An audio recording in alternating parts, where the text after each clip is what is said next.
السلام کے دادا عبد المطلب جو اپنے بچوں کو نہیں بیٹھنے دیتے تھے، اپنے بچوں کو روکتے منع کرتے کہ نہیں میرے بیٹے محمد کو یہاں بیٹھنے دیا کرو، یہ اپنے مرتبے اور مقام کو پہچانتا بھی ہے اور اس کی واقعی کوئی بہت بڑی شان ہے، اس کو مت کہا کرو، اس کو مت روکا کرو۔ اب یہ کیا ہے؟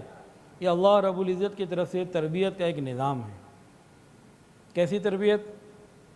لازمی بات ہے مکہ کے سردار کے پاس سرداروں نہیں آنا ہے، اپنے بھی غیر بھی، دور قبائل کے لوگ بھی، بادشاہوں کے وفود بھی، تو سرداروں کا رکھ رکھاؤ، ان کی بات چیت، ان کا انداز گفتار، ان کے جتنے بھی طور طریقے ہیں، یہ وہی سیکھ سکتا ہے نا جو ان مجالس میں بیٹھے گا۔ جو دور ہوگا کیسے سیکھے گا؟ یہ اللہ رب العزت کی طرف سے، ایک قدرت کی طرف سے ایک بہترین انتظام تھا کہ رسول اللہ صلی اللہ علیہ وسلم نے ایک وقت آنا تھا کہ دنیا کے بڑے بڑے سرداروں اور بادشاہوں کے ساتھ، حکمرانوں کے ساتھ آپ نے معاہدے کرنے تھے، ان کو اسلام اور توحید کی دعوت دینی تھی، ان کو عدل انصاف کا سبق دینا تھا۔ یہ چیزیں تب ہی ممکن ہوتیں جب رسول اللہ صلی اللہ علیہ وسلم زیادہ بہتر طریقے سے سرداروں کے مزاج کو جانتے، تو اس کے لیے اللہ رب العزت کی طرف سے یہ نظام تھا۔ ایک اور عجیب واقعہ ہے، سیرت ابن حشام میں بھی ہے اور مستدرک حاکم میں بھی ہے، کندیر ابن سعید کی طرف سے، وہ اپنے والد کی طرف سے روایت کرتے ہیں کہ میں ایک مرتبہ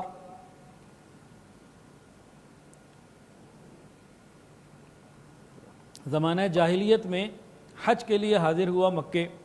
میں نے دیکھا کہ ایک بہت خوبصورت اور قوی اور بوڑھے شخص ہیں جو بیت اللہ کا طواف کیے جا رہے ہیں اور بڑی گڑ گڑا کے اللہ سے دعائیں مانگ رہے ہیں، یا اللہ میرے سوار محمد کو واپس بھیج دے اور مجھ پر یہ عظیم الشان احسان کر، گڑ گڑاتے مانگتے جا رہے ہیں۔ کہتے میں بڑا متاثر ہوا کہ یہ بندہ کون ہے اور کس کے لیے اتنا رو رو کے دعائیں مانگ رہا ہے۔ تو میں نے لوگوں سے پوچھا کہ بھئی یہ دعا کرنے والے کون ہیں اور یہ مانگ کیا رہے ہیں، کیا مطلب ہے، سمجھا نہیں۔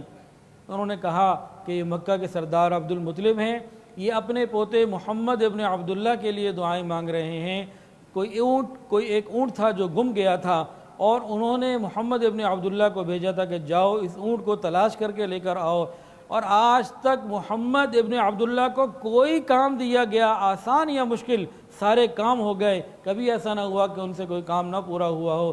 تو وہ اس مہم پہ گئے ہوئے ہیں، دیر زیادہ ہو گئی ہے تو دادا پریشان ہو کے دعائیں مانگ رہے ہیں کہ اللہ میرا بیٹا، میرا پوتا محمد تو مجھے واپس دے دے۔ اب یہ لوگوں سے حال احوال لیے زیادہ دیر نہیں گزری تھی کہ حضور پاک صلی اللہ علیہ وسلم تشریف لے آئے اور وہ اونٹ بھی واپس لے آئے۔ جیسے ہی دادا نے دیکھا کہ پوتا واپس آ گیا تو دادا نے آگے بڑھ کے سینے سے لگایا اور کہا کہ آج کے بعد میں تمہیں ہرگز اپنے سے جدا نہیں ہونے دوں گا۔ یہ بیٹے، ایک ہوتی ہے نا باپ اور بیٹے کی محبت، اس کی اپنی اہمیت ہے۔ ماں باپ کو چاہیے کہ اولاد کو وقت دیں۔ کچھ دن پہلے مجھے کسی کا فون آیا کہ جی آپ کا الیکٹرانکس کا کاروبار ہے تو مجھے اپنے بیٹے کے لیے ویڈیو گیم لینی ہے، تو پلے اسٹیشن کون سے ماڈل کا لوں، کہاں سے لوں، کس سے لوں، کون سی چیز اس کو دوں، کون سا پلے اسٹیشن خرید کے دوں۔ میں نے کہا آپ اس کو پلے اسٹیشن نہ دیں، آپ اس کو اپنا وقت دے دیں، آپ کی بڑی مہربانی ہوگی۔ اپنی اولاد کو اپنا وقت دیں۔ تو باپ کا اولاد کو وقت دینا یہ بھی انتہائی ضروری، لیکن جو دادا کا پوتے کے ساتھ، پوتے کا دادا کے ساتھ تعلق ہے، اس کے اندر بھی بڑی باتیں ہیں۔ باپ عام طور سے گھر کے انتظام میں، کام کاروبار، ملازمت میں مصروف ہوتا ہے، دادا کے پاس نسبتاً وقت بھی ہوتا ہے، اور دادا کی جو پوتے سے محبت ہوتی ہے وہ بھی بڑی عجیب ہوتی ہے۔ اور دادا کی اس عمر میں آ کے دادا کے اندر حلم، بردباری، تحمل مزاجی، پیشنس بہت زیادہ آ چکا ہوتا ہے، تو پوتا جب دادا کے ساتھ وقت گزارتا ہے تو دادا کے اندر جو صفات ہوتی ہیں یہ آگے نسلوں کے اندر منتقل ہوا کرتی ہیں۔ تو گھروں کے اندر اس قسم کی محبتوں کا قائم ہونا یہ انتہائی ضروری ہے۔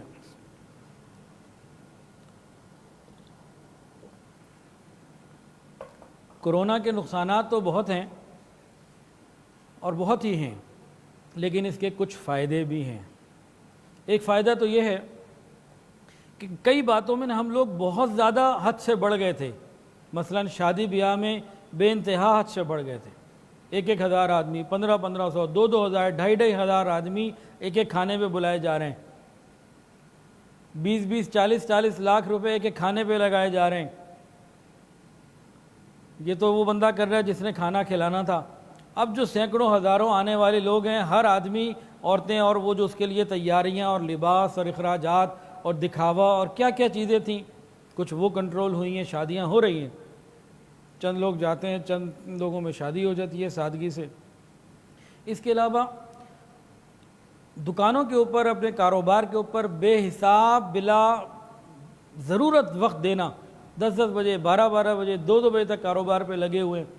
اولاد کو وقت نہیں دے رہے، بیوی کو وقت نہیں دے رہے، ماں باپ کو وقت نہیں دے رہے. تو 7 بجے مارکیٹ بند ہونے سے تو گھر والوں کے لیے بھی کچھ وقت نکلنے کی امید پیدا ہوئی. اس طرح اور بہت ساری چیزیں، کچھ فائدے بھی ہیں. اللہ کرے ہم ان باتوں کو سمجھیں اور حقیقت پر واپس آ جائیں. خود آسانی سے واپس آ جاتے تو اچھا تھا، آج اللہ کرونا کے ڈنڈے سے لے کر آئے ہیں. بہرحال عبد المطلب کے پاس نبی علیہ الصلوۃ والسلام 2 سال رہے. بہرحال جو بھی عمر تھی، نبی علیہ الصلوۃ والسلام کے دادا کا انتقال ہو گیا، اور انتقال سے پہلے نبی علیہ الصلوۃ والسلام کے دادا نے اپنے تمام بیٹوں میں سے ابو طالب کا انتخاب کیا، اور ابو طالب کو کہا کہ میرے بیٹے محمد کا میرے بعد آپ نے خیال کرنا ہے. حضرت عباس کو بھی کہا، اور ان کے ایک بیٹے تھے زبیر ابن عبد المطلب، ان کو بھی کہا کہ بھئی تم لوگوں بھی نہیں خیال کرنا ہے، لیکن اصل ذمہ داری ابو طالب کے کاندھے پہ ڈالی. اس کی ایک وجہ تو کتابوں میں یہ لکھی ہے کہ عبد المطلب کے 10 بچے مختلف بیویوں سے تھے، لیکن ان کے 2 بیٹے نبی علیہ السلام کے والد عبداللہ اور چچا ابو طالب ایک ماں سے تھے. تو اس وجہ سے بھی ان کو تھا کہ چلو ان کی ماں بھی ایک اور پیچھے باپ بھی ایک، تو یہ ذرا تعلق زیادہ قریب کا محسوس ہوتا ہے. تو حضور پاک صلی اللہ علیہ وسلم کی کفالت اور تربیت کا معاملہ عبد المطلب نے اپنے بیٹے ابو طالب کی ذمہ داری میں دیا، اور پھر ان کا انتقال ہو گیا. نبی علیہ الصلوۃ والسلام سے پوچھا گیا کہ آپ کو اپنے دادا کے انتقال کا وقت یاد ہے؟ فرمایا کہ ہاں، اس وقت میری عمر 8 سال تھی. اور ایمن کہتی ہیں کہ جس وقت عبد المطلب کا جنازہ اٹھا، حضور پاک صلی اللہ علیہ وسلم کی آنکھوں سے آنسو جاری تھے. پیدا ہوئے تو باپ کا سایہ نہ تھا، 6 سال کی عمر میں ماں چلی گئی تھی، اور آج دادا کا بھی سایہ جا رہا ہے، یہ سہارا بھی جا رہا ہے. یہ سب سہارے اللہ کیوں واپس لے رہے ہیں؟ تاکہ کل کو یہ کہہ نہ سکے کہ ان کی تربیت میں فلاں کا ہاتھ تھا، فلاں کا ہاتھ تھا. ان کی تربیت تو فقط اللہ رب العزت نے ہی کی، اور اللہ ہی نے عزتیں عطا فرمائیں. نبی علیہ الصلوۃ والسلام اپنے دادا کی وفات کے بعد اپنے چچا کی آغوش تربیت میں آ گئے. ابو طالب نے آپ کو اپنی اولاد سے زیادہ محبت دی، اولاد سے زیادہ قرب دیا، اولاد سے زیادہ خیال رکھا، اور بہت ہی زیادہ خیال رکھا. ہر اعتبار سے آپ کا خیال انہوں نے بہت زیادہ رکھا. کئی عجیب واقعات ہیں. کھانا کھاتی تھی تو ایسا بہت کم ہوتا تھا کہ ایک دن میں 2 وقت پیٹ بھر کے بھی کھانا کھایا ہو، تو کھانا بھی ناکافی رہتا تھا. لیکن جب نبی علیہ الصلوۃ والسلام کھانا کھا رہے ہیں، کھانا ختم ہو گیا، بھوک باقی، سب پریشان، اب کیا کریں؟ پھر ایسا بھی ہوتا کہ نبی علیہ الصلوۃ والسلام موجود ہوتے، سب کھانا کھا رہے ہوتے، سب کے پیٹ بھر جاتے، سب سیر ہو چکے ہوتے، اور کھانا باقی رہتا. جب یہ بار بار تجربے سے ثابت ہو گیا، اب کیا ہوتا؟ اب ابو طالب یہ کہتے، جب کھانا لگنے لگتا، لوگ بیٹھے ہوتے، گھر کے لوگ بیٹھے ہوتے، کہتے خبردار کوئی ہاتھ نہ لگائے کھانے کو، صبر کرو، میرا بیٹا محمد آئے گا، اس وقت پھر شروع کرے. پھر نبی علیہ الصلوۃ والسلام کے آنے کے بعد سب لوگ کھانا کھانا شروع کرتے، اور آپ کی برکت سے وہ تھوڑا کھانا سب کا پیٹ بھی بھر جاتا اور کھانا بھی بچ جاتا. یہ مستقل مشاہدہ رہا، اور یہی مشاہدہ دودھ کے پینے پہ بھی رہا. نبی علیہ السلام موجود نہ ہوتے، جتنا ان کے پاس دودھ ہوتا وہ جناب دودھ بھی سارے پی لیتے، اور دودھ ختم بھی ہو جاتا، اور کسی کو بھی تسلی نہ ہوتی. پھر جب نبی علیہ الصلوۃ والسلام کی ان برکات کا ان لوگوں نے پورا مشاہدہ کر لیا، پھر یہ لوگ کیا کرتے؟ دودھ کا پیالہ سب سے پہلے حضور پاک صلی اللہ علیہ وسلم کو دیا جاتا. نبی علیہ الصلوۃ والسلام وہ پیالے سے دودھ نوش فرماتے، تو اس کے بعد دوسرے کو دیتے، تیسرے کو دیتے، چوتھے کو دیتے، تمام لوگ اس پیالے سے دودھ بھر کے اپنا پیٹ بھر کے دودھ پی لیتے اور پیالے میں آخر میں بھی دودھ بچا رہتا۔ اس طرح کی بے شمار دفعہ دن رات جب انہوں نے برکات دیکھی تو ابو طالب تو نبی علیہ السلام کے اوپر بالکل قربان ہو گئے، عاشق ہو گئے، فدا ہو گئے اور آپ کا بہت زیادہ خیال کرنے لگے، اپنی سگی اولاد سے زیادہ آپ کا خیال کرنے لگے۔ اللہ کی شان، جس طرح عبد المطلب کے لیے قالین بچھایا جاتا تھا نا بیت اللہ شریف کے بالکل دیوار کے سائے میں، اسی طرح ابو طالب کا بھی ایک تکیہ تھا جس پہ وہ ٹیک لگا کے آرام کے ساتھ بیٹھا کرتے تھے، اور باقی کوئی آدمی اس تکیے پہ نہیں آتا تھا۔ طرح کو یہ بڑی شان والا ہے اور لگتا ہے اس کو پتہ ہے کہ یہ خود بڑی شان والا ہے، اس میرے بچے کو اپنے بلند مرتبے کا احساس ہے۔ بہت سارے واقعات ہیں۔ ایک مرتبہ کیا ہوا،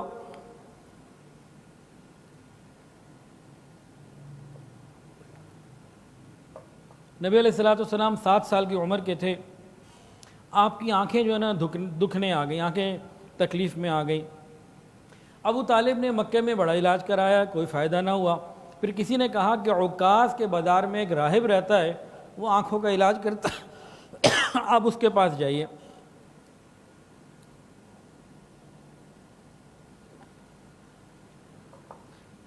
کہ عکاظ کے بازار میں ایک راہب رہتا ہے، وہ آنکھوں کا علاج کرتا ہے، تو آپ اپنے بھتیجے، اپنے بیٹے محمد کو لے جائیے۔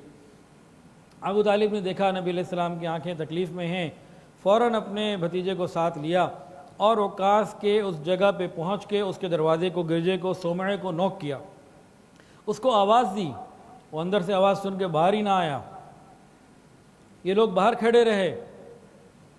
جب وہ باہر نہ آئے نا تو اس کا پورا گرجا زلزلے سے ہلا، وہ ڈر گیا اور ڈر کے فوراً باہر آیا، اور باہر آتے ہی جیسے ہی ابو طالب کو دیکھا اور ساتھ بچے کو دیکھا، کہنے لگا مجھے لگتا ہے کہ یہ بچہ آنے والے وقت کا نبی ہے اور اس امت کا یہ نبی ہے، میں اگر ابھی باہر نہ آتا تو اس کے باہر کھڑے رہنے کے انتظار کی وجہ سے میں ابھی اندر رہتا تو میرا گرجا میرے ہی اوپر گر جانا تھا اور میں نے مر جانا تھا۔ یہ بڑی شان والا ہے۔ پھر پوچھا آئے کیوں ہو؟ ابو طالب نے کہا کہ بھئی بچے کی آنکھیں ٹھیک نہیں ہیں، تبھی آنکھیں خراب ہیں، تو ذرا آپ بتائیے کیا علاج کیا جائے، ہمیں تو لوگوں نے کہا آپ کے پاس کوئی علاج ہے۔ تو اس راہب نے کہا ابو طالب علاج تو اس کے اپنے پاس موجود ہے، بچے کے پاس موجود ہے، میرے پاس کیا لینے آئے ہو؟ بھئی کیا مطلب، کون سا علاج بچے کے پاس موجود ہے؟ تو راہب نے کہا کہ بھئی ان کا لعاب دہن ان کی آنکھوں پہ لگائیے، ابھی ٹھیک ہو جائے گا۔ تو ابو طالب نے فوراً نبی علیہ السلام کا لعاب دہن ان کی آنکھوں پہ لگایا، فوراً ٹھیک ہو گیا۔ تو یہ بھی نبی علیہ السلام کے معجزات بہت کثرت سے ہوتے تھے۔ ایک بار مکہ مکرمہ میں قحط ہو گیا، بالکل بارش نہ ہوئی، لوگ پریشان، جانور پریشان، سب لوگ پریشان۔ پھر لوگ جمع ہوئے، کسی نے کہا بھئی لات سے مانو، منات سے دعائیں کرو، عزا سے مانگو، لات و منات پہ بھروسہ کرو، ان سے مانگو۔ تو ان کے اندر ایک بوڑھا تھا، انہوں نے کہا دیکھو تم کیا کر رہے ہو، ان بتوں سے مانگ رہے ہو، حالانکہ تمہارے پاس ابھی ابراہیم علیہ السلام اور اسماعیل علیہ السلام کی نشانی موجود۔ انہوں نے کہا کیا بات کر رہے ہیں، کس کی بات ہو رہی ہے؟ ابو طالب کی؟ کہا اور کس کی؟ ابو طالب کے پاس جاؤ، ان سے دعائیں کرواؤ، وہ اچھے آدمی ہیں۔ ابھی اہل مکہ گھوم کر پھر کے مل کے سارے آئے، ابو طالب کے دروازے پر آ کے دروازہ نوک کیا اور آ کے کہا کہ جی ہمارے لیے دعا کر دیجئے، اور مکہ میں بڑی پریشانی اور قحط کا وقت ہے اور کہیں پانی نہیں ہے۔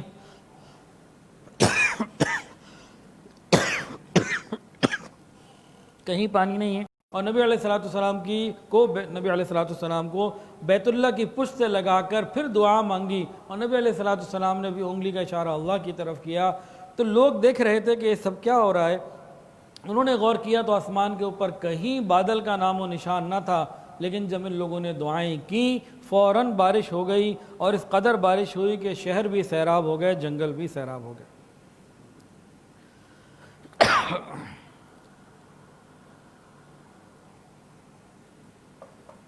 بھئی میرے لیے دعا بھی کریں، بولنے میں بڑی تکلیف ہو رہی ہے، آپ لوگوں کو سننے میں تکلیف ہو رہی ہوگی، لیکن مجھے بولنے میں آپ کے سننے سے زیادہ تکلیف ہو رہی ہے۔ اللہ تعالیٰ آسان فرمائے۔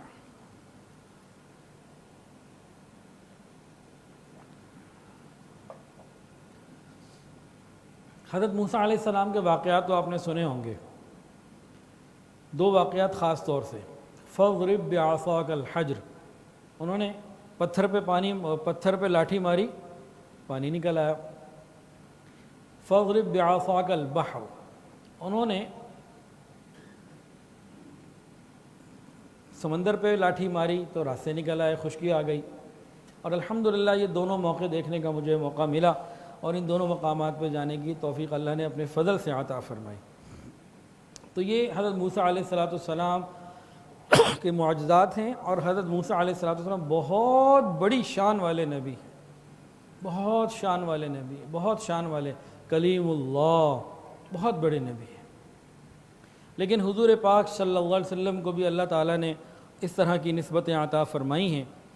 ابو طالب ایک مرتبہ ذی المجاز کے میلے میں گئے، نبی علیہ السلام ساتھ تھے۔ یہ جگہ میدان عرفات سے 8 کلومیٹر آگے تھی۔ نبی علیہ السلام ساتھ ہیں اور ابو طالب ساتھ ہیں، یہ دو لوگ ہیں۔ اچانک راستے میں ابو طالب کو پیاس لگی، بڑی شدید، برداشت نہ ہوا تو اپنے بھتیجے کو کہا کہ بھتیجے مجھے بڑی پریشانی ہے، اس وقت بہت پیاس لگی ہوئی ہے۔ اچھا ہاں، اس وقت نبی علیہ السلام کے پاس پانی بھی نہیں تھا۔ یا تو یہ ہو نا کہ بھئی پانی کسی کے پاس ہے، مجھے پیاس لگی ہے آپ پانی دے دیں، صرف اپنی کیفیت بیان کرنے کے لیے کہ شدید پیاس تھی۔ نبی علیہ السلام کو ابو طالب نے کہا کہ مجھے بڑی پیاس لگی ہے۔ نبی علیہ السلام نے سواری روکی، نیچے اترے، پوچھا چچا جان آپ کو پیاس لگی ہے؟ کہاں بھتیجے مجھے پیاس لگی ہے۔ نبی علیہ السلام نے پتھر پر اپنا پاؤں مارا، ایڑی ماری، پاؤں لگنے کی دیر تھی پتھر کے اوپر کے اندر سے صاف عمدہ اور شفاف پانی نکل آیا۔ ابو طالب نے پیا، طبیعت سیر ہو گئی۔ نبی علیہ السلام نے دوبارہ پاؤں مارا، وہ ختم ہو گیا، دوبارہ خشک ہو گیا۔ بڑے حیران ہوئے کہ یا اللہ یہ کیسی بات ہے۔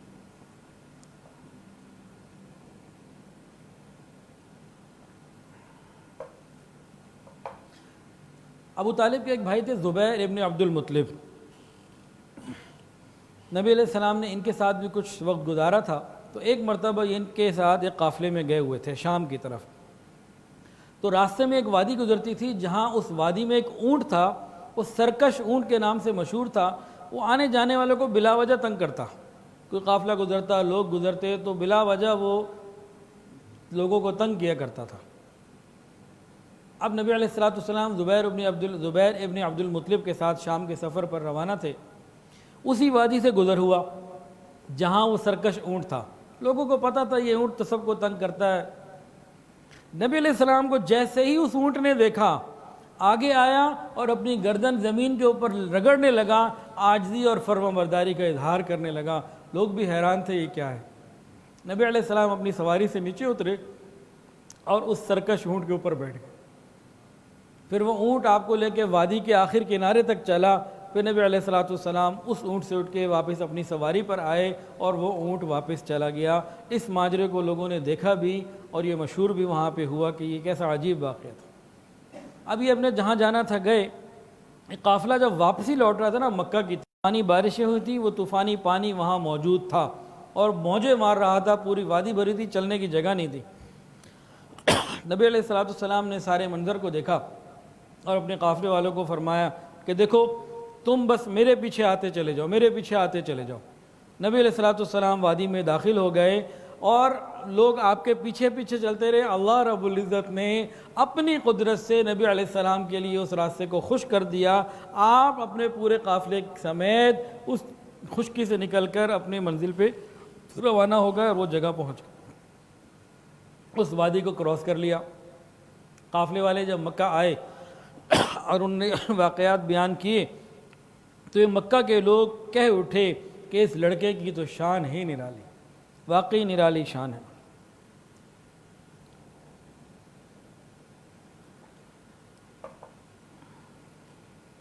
ابن ہشام لکھتے ہیں کہ بنو لہب کا ایک قیافہ شناس تھا۔ قیافہ شناس بہت مشہور تھا اور لوگ اس کے پاس اپنے بچے لے کے جاتے، کہتے بھئی میرے بچے کو دیکھو، اب اندازہ لگاؤ کہ میرا بچہ کیسا ہوگا۔ تو ایک مرتبہ یہ بنو لہب کا جو قیافہ شناس تھا یہ مکے آیا۔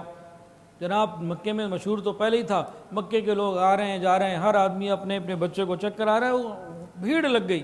سب آ رہے ہیں اس کے پاس کہ بھئی میرا بچہ پہلے دیکھو، میرا دیکھو، میرا دیکھو، رش لگا ہوا ہے۔ ابو طالب نے بھی نبی علیہ السلام کا ہاتھ پکڑا، کہا چلو جی میں بھی پوچھتا ہوں۔ اب وہ بہت سارے بچے تھے، وہ ایک ایک بچے کو دیکھ کے پھر اس کے باپ کو تفصیل بتا رہا تھا، یہ کر رہا تھا۔ اتنے میں نبی علیہ السلام آپ کے قریب جب آئے، اس نبی علیہ السلام اس قیافہ شناس کے قریب جب پہنچے، ابو طالب ساتھ تھے۔ قیافہ شناس نے ایک نظر آپ کو دیکھا اور اپنے کام پہ مشغول رہا، لیکن ابو طالب نے محسوس کر لیا کہ اس کی دیکھنے کی جو نظر تھی نا، دیکھنے کے بعد اس کے اندر کچھ تغیر پیدا ہوا ہے قیافہ شناس کے اندر۔ تو ابو طالب نے خطرے کو محسوس کیا اور کہا نہیں، مجھے یہاں ٹھہرنا نہیں چاہیے۔ انہوں نے نبی علیہ السلام کا ہاتھ پکڑا اور واپسی چل پڑے۔ ابھی یہ نکل ہی رہے تھے، اس جگہ سے ہٹ گئے تھے، ابھی دور نہیں ہوئے تھے، اتنے میں وہ قیافہ شناس جس بچے کو ڈیل کر رہا تھا اس کے باپ سے فارغ ہو گئے، ادھر دیکھا تو ادھر نبی علیہ السلام نہیں تھے۔ وہ چلایا کہ لوگوں، وہ بچہ کدھر ہے جو ابھی میں نے دیکھا تھا؟ تمہارا ناس ہو، بلاؤ اس کو، خدا کی قسم وہ تو اس امت کا نبی ہے۔ ابو طالب نے یہ الفاظ تو سن لیے، لیکن اس کے بعد دوبارہ سامنے نہیں آئے لے کے بچے کو، اور واپس روانہ ہو گئے۔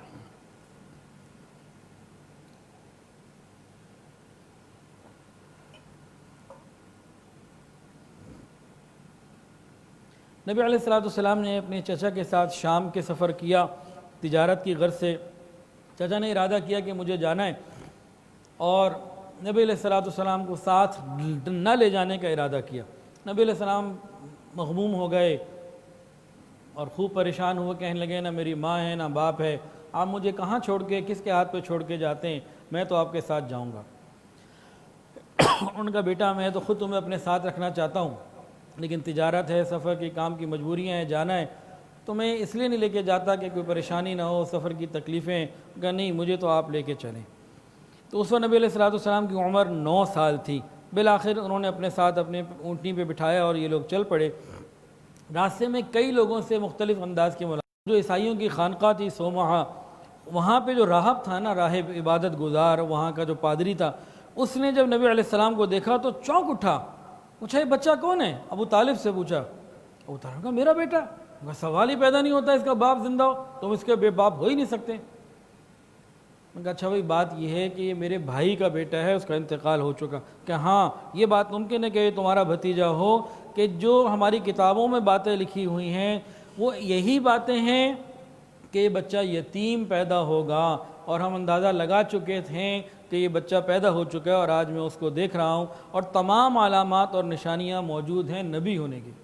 ابو طالب نے پوچھا نبی کیا ہوتا ہے بھائی؟ یہ نبی کیا چیز ہے، یہ کیا معاملہ ہے؟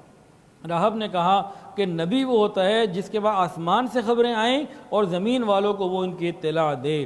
تم یہودیوں سے خاص طور سے اس بچے کی حفاظت کرنا، ایسا نہ ہو کہ یہ بچے کو یہودی نقصان پہنچائیں۔ اسی طرح کا ایک اور واقعہ ملتا جلتا، یہ راستے میں ایک اور راہب سے ملاقات ہوئی، تو اس راہب نے بھی، دوسرے والے نے دیکھ کے بھی یہی کہا، حجر نبی ہی کو سجدہ کر سکتا